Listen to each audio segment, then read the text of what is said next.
Hello everybody, welcome back to Purespring Watercress, Purespring Watercress TV as it is. Yeah, if it was a real TV channel it would probably have the theme music to Steptones on. Anyway, here we are embarking on the journey of getting the layout ready for the National Narrow Gauge Convention in Minneapolis in September. So I'll go through it and go through the model as it is and show you a few things, show you some of the old rolling stock, and first I'll show you these new people, these new figures that I've found that I'm quite excited about. They are from an outfit called American Diorama, or American Diorama as you Americans are probably want to say. Here he is. This fellow is in 1/24 scale. He stands about 6 feet tall. I'm really impressed with this. It's very nice natural pose, nicely sculpted. I really am quite keen on the way the folds in the clothes are like creating the shadows there. These are very nicely done. I like them a lot. That's a nice one. Then there's this farmer chappie as well. Quite keen on him. What really impresses me is that nice satiny colour on his jacket. That really looks like a waterproof jacket. So really impressed with him. Another nicely sculpted figure.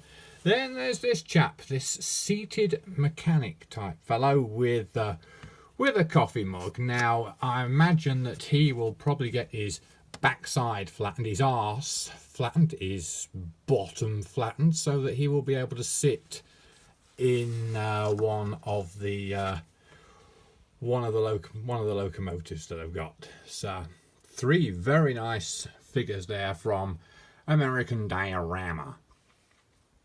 You can find them on Amazon or eBay, and I think that their website is americandiorama.com. So let's have a look now at some of the locomotives that are going to be operating the layout. This one obviously is the first one and the most important one.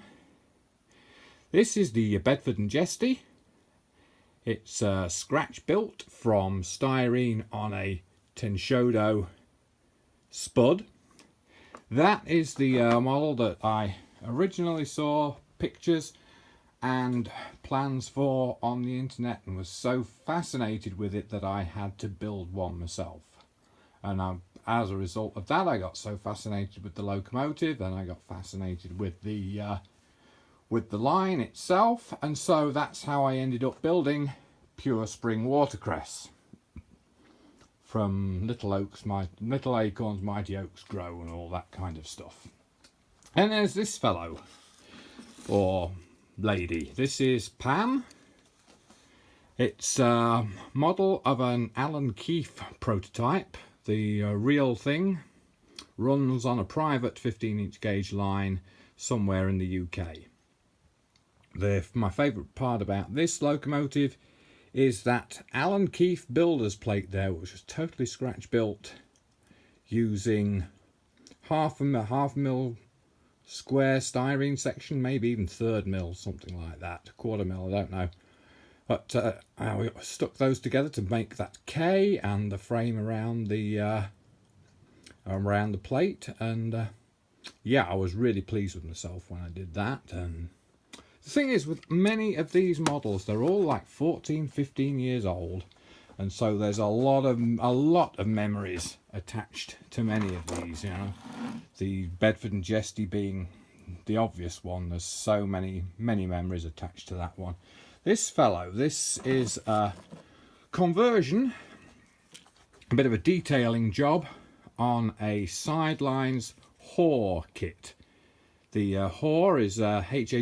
It's an agricultural trolley, rail trolley from the Netherlands. And usually the model comes with a flat deck, but I added the toolbox at the front and the fencing around the side, and the tools inside there, just to give it a little bit of a different touch. So that was another thing I'm rather proud of. And then there's another one. Hey, get your eyes off the cookie. That one's mine. So there's another locomotive here. This is what happens when you get into researching the Watercress line. This is a model, a purely conjectural model of what the first locomotive on the Watercress line at Dodding's farm actually looked like. There was one photograph on the internet, and I extrapolated from that picture what it actually must have looked like. So again, that's another, so many memories attached to all this stuff, and you know, it's difficult to be objective about many of them. Hey, stop looking at that cookie.